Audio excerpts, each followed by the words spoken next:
ऐं हाणे मां अर्ज़ु कंदसि त असांजो जेको वॾो साहित्यकार आहे डॉक्टर ॼेठो लालवानी, अहमदाबाद जो ही मशहूरु साहित्यकार आहिनि ऐं असांजी सिंधी संगत में सिंधी संगत जो ही एडवाइज़री बोर्ड मेंबर पिणु आहे। हिननि खे वेझराईअ में 2 साल अॻु उत्तम अवार्ड सां नवाज़ियो बि वियो हो। संदसि समूरी रचना साहित्य ते हुननि काफ़ी किताब लिखिया आहिनि ऐं हिन वक़्तु असीं हिननि सां गॾिजी करे जेको सिंधी संगत तरफ़ां कमु करे रहिया आहियूं त सिंधी ॿोलीअ खे सिंधी ॿारनि में कीअं एजुकेशन सिस्टम में असीं अॻिते वधायूं, इन बारे में हू असांजो ख़ासि असांखे सलाह ॾेई रहिया आहिनि ऐं असांजो मार्गदर्शन करे रहिया आहिनि। त डॉक्टर साहब, तव्हांजो स्वागत आहे। ऐं तव्हीं अॼु ॻाल्हाईंदा सुंदरी उतमचंदाणी जे कहाणियुनि बाबति। मां रुॻो इहो ई अर्ज़ु कंदसि त महिरबानी करे 8 मिंटनि या 10 मिंटनि ताईं ज़रूरु हिनखे कूज़े में सागर समाइण जो कमु ज़रूरु कंदा। जय तव्हांजी झूलेलाल। लाइट थोड़ी घटि आहे छा? जय झूलेलाल। तव्हांजी थोड़ी लाइट घटि पई नज़र अचे छा? सभु सही आहे? तव्हांजी महिरबानी। अरे तव्हांजी महिरबानी। तव्हां घणो कुझु मुंहिंजे बारे में चयो। मां एतिरो नंढड़ो हिकिड़ो वर्कर आहियां सिंधियत जो। त मां अॼु सभिनी खे जय झूलेलाल चई करे अॼु मुंहिंजे कहाणीअ जो जेको ॻाल्हाइण जो उनवान आहे, सुंदरी जे कहाणियुनि में विरहाङे जो दर्द ऐं सिंधी ज़िंदगी। सदा हयात अदी सुंदरी उतमचंदाणीअ जे ऐं जनाब जे उतम सां सिंधियत जे तहरीक जे सिलसिले में 1965 खां वठी मुंहिंजो घरू सबंध रहियो आहे, जेको अञा ताईं बि घर सां क़ाइमु आहे।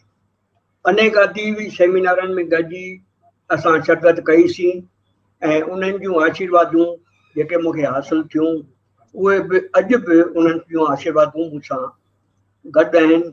ऐं मां उन्हनि जी असांजी आशा भेण ऐं मीना सां गॾु कमु करे रहिया आहियूं।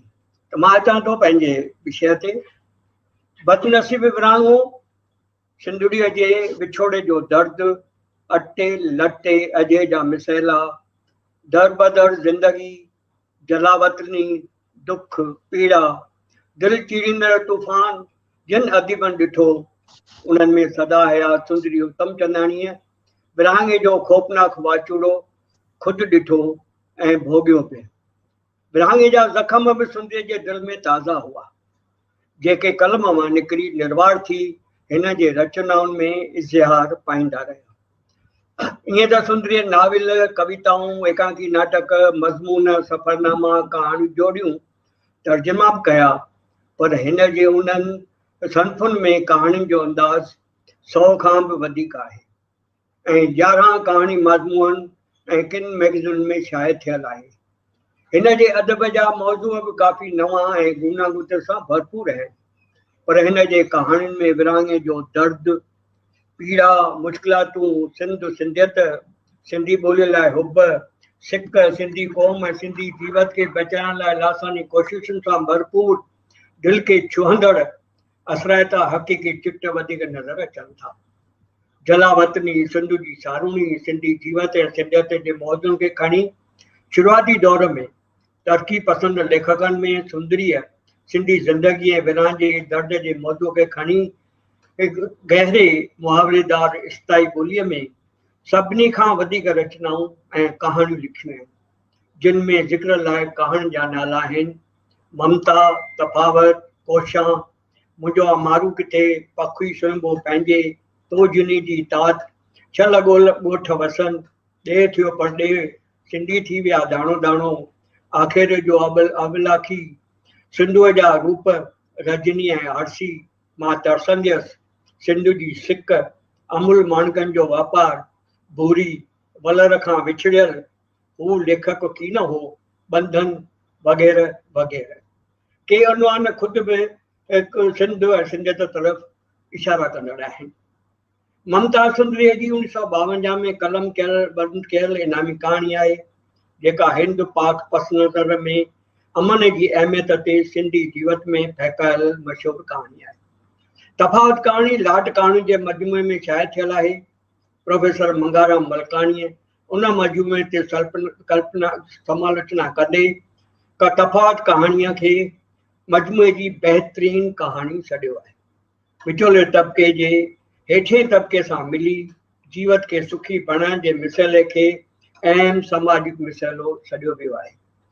कोशा 1954 में कहाणी रसाले चटाभेटीअ में पहिरियों इनाम हासिल कंदड़ कहाणी आहे। कहाणीअ में स्त्रीअ जूं स्वाभाविक कामनाऊं, सुपननि कहनाउनि जो इज़हार ऐं मुड़ुस जो उनखे पूरो न करण जी लाचारी ऐं पीड़ा खे जज़्बाती ढंग सां इज़हारियो वियो आहे। हिन कहाणीअ में सुंदरीअ जी कहाणी कला फनाइती ढंग सां उभरी आई ऐं हिन खे हिंद सिंध जे अदबी हलकनि में काफ़ी शहरत बख़्शी। तो जिन जी तात सिंधी जीवत सां गॾु विरहाङे में सिंध ऐं पंहिंजनि खे विञाइण जी पीड़ा जा चिट चिटियल आहिनि। विरहाङे खां अॻु, विरहाङे वक़्तु ऐं विरहाङे खां पोइ जी ज़िंदगी जी शिदत भरी झलक पसाए थी। किरदार निगारीअ वारे फन, मौज़ू ऐं मयार जे लिहाज़ खां हिकु उम्दी कहाणी आहे जंहिंमें हालतुनि सां टकराव बि ॾेखारियल आहे। पखी संबो पंहिंजे सिंधी शादीअ जी रीतियुनि, रस्मुनि, साठनि सूणनि जी नुमाइश कंदड़ कहाणी आहे। पंहिंजी सभ्यता, संस्कृति ऐं पंहिंजी भाषाई समाज जे विच में रहण ते जेको सुख मिले थो उहो धारियुनि जे ॿिए समाज, ॿियनि धर्मनि, मज़हबनि जे विच में रहण सां कॾहिं बि न मिली सघंदो, जी हिकु सुहिणी ऐं वक़्ताइती सलाह ॾिनल आहे। अमुल मार्कनि जो वापारु, सिंधियुनि जे कूड़े शान, अडंबर ॾेखाव ऐं ॿ पिणे जो इज़हार कंदड़ तंजी नाटकी फन सां चिटियल कहाणी आहे। एकांकी रूप में ऐं दूरदर्शन ते ऐं टेलीफिल्म में कामयाबी सां पेश थी चुकी आहे। साथी कहाणी में ॼाणल आहे त कलाकार, फनकार, साहित्यकार देश, समाज ऐं जातीअ जे मिल्कियत आहिनि। उन्हनि जो क़दुरु सन्मान थियणु घुरिजे, पर सिंधी समाज कोन कयो आहे। उन्हनि जी शेवा ऐं मुल्ह खे सम्झाइण ऐं सम्झण लाइ हीअ कहाणी ज़रूरु सुठे नमूने कलमबंद कई वई आहे। माण्हू ई मटिजी विया। कहाणीअ में विरहाङे जो दर्द भरियल वाक्यनि, घटनाउनि जी छंड छाण घणनि ई पहलुनि खे खणी बारीक बीनीअ सां कई वई आहे। इंसानी मुल्हनि, माणनि, मापनि, इंसानियत जे भयानक बिखराव जी नंगी ऐं हक़ीक़ी तस्वीर चिटियल आहे। लेखिका पीड़ाउनि, दर्दनि, मुफ़्सली ऐं मिसलनि जो अहिड़ो त शिदत भरियो चिटियो आहे जो उन्हनि जूं भोगनाउनि जो ख़ुदि अहसासु कंदे अखियूं भरिजी अचनि थियूं ऐं लुड़क ॿई छुटनि था। यादि जे संसार मेल में लेखिका नायका जे नंढपण खे खणी सिंध में घारियल वक़्त जी विचोले कुटुंब जे नंढियुनि ख़ुशियुनि, यादगिरियुनि, सारुणनि जो अनोखे ढंग सां फनाइती लिखणे सां चिटिया आहिनि। हीअ हिकु मनोवैज्ञानिक कहाणी आहे। हू लेखक की न हो, हिकु अहिड़ी सिंधियत जे पुॼारी सुजाॻ सिंधी पाठक जो चिटो आहे जंहिंजे जीवन जो हिकु ई मक़सदु ऐं मंज़िल आहे, सिंधी साहित्य जो प्रचार, फैलाव ऐं वधि में वधि सिंधी पाठक तयारु करणु। ख़ुदि सिंधी लेखक न हूंदे बि नायक सिंधी अदब ऐं अदीबनि जी सुञाण रखंदड़ आहे। साहित्य प्रेमी, ज़हनी, सुजाॻ, जनूनी पाठक जे सोच सां भरियल सुखदाई नए मौज़ूअ वारी हीअ कहाणी आहे। मुंहिंजो आहे मारू किथे। मारवी जीअं पंहिंजे मारवाड़नि ऐं मलेरिया जे सिक में तड़फी रही आहे, हर वक़्तु जान कंदी हंजू हारे रही आहे, साॻे क़िस्म जी शिदत भरी हालत सिंधियुनि जो सिंध छॾण अचण खां पोइ दिलि में तड़प, दर्द उभरियल आहे। सिंधी ॿोलीअ जी हिफ़ाज़त, सिंधियुनि जी सुञाणप ऐं वजूद खे खणी दर्द भरियो दास्तान हिन कहाणीअ में लेखिका चिटियो आहे। सुंदरीअ जी बंधन कहाणी दुनिया जे 15 मुख्य भाषाई लेखकनि जे कहाणी सां गॾु हिंदी किताब में दर्ज कयल आहे। शादीअ जो बंधन रीतियुनि, रस्मुनि ऐं कोर्ट में कागज़नि, दस्तावेज़नि में सही करण जो बंधन न आहे। उहो ॿिन्ही धुरियुनि जे घोटतनि ऐं कुआड़तनि जे दिलियुनि, विश्वास ऐं आत्मा सां गॾु प्यार, त्याग, समर्पण जी भावना जो बंधन आहे। तॾहिं त शादी रिश्तो टिकाऊ ऐं मज़बूत बणिजे थो जो हिकु सुहिणो जेको आहे सो संदेश ॾिनल आहे।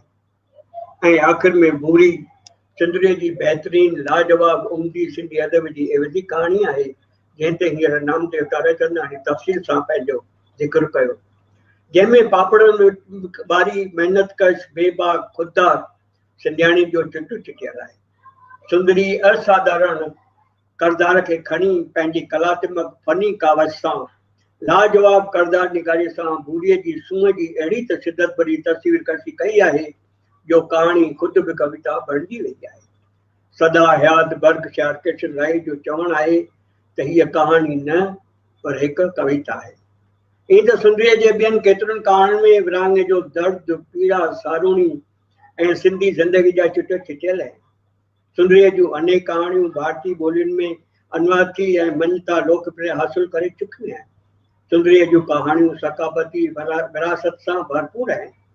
उन्हनि ते सिंधी क़ौम काट ऊचो रखण जी सघ सारे थी ऐं जदीद दौर में सिंधत जी हलचल, हिफ़ाज़त, सिंधी सुञाणप खे अची ॾींदड़ ऐं असुल की शुद्ध निजी सिंधी ज़िंदगी जो शिदत भरियो फसाईंदड़ अदब लाइ लाजवाब ऐं हिकु यादगार तोहफ़ो आहिनि असांजे सुंदरी उत्तम चंदाणी जूं कहाणी। तव्हां मूंखे मौक़ो ॾिनो, महिरबानी। जय सिंध, जीए सिंध, जय सिंध। तमामु सुठो लॻो। मां चवां थी त ही जेके आखाणियूं तव्हां जो ज़िक्र कयो आहे ऐं इहे सभु मूं जेके पढ़ियूं आहिनि त मूंखे सभु दिलि ते तरी अची वियूं आहिनि नाला ॿुधी करे। ॾाढो सुठो लॻो। तव्हां हेतिरी महिनत कई आहे। पहिरीं त इहो पेपर ज़रूरु मूंखे मोकिलिजो त मां इनखे ज़रूरु छपाईंदसि ऐं इन खां सवाइ उनखे असीं पंहिंजे वेबसाइट ते sundriuttam.com वेबसाइट ते ज़रूरु रखंदासीं, छाकाणि त हीअ जेका इंफॉर्मेशन आहे, ॼाण आहे, उहा असांजे पाठकनि ताईं तव्हां जे हिन पेपर ज़रिए ज़रूरु पहुची वेंदी। मां शुक्रगुज़ार आहियां। महिरबानी साईं। अॻिते बि असीं इन्हनि ॻाल्हियुनि में वरी गॾिजी करे कमु कंदासीं। मूंखे ख़ुशी थींदी, ॾाढी ख़ुशी। सदाईं कर।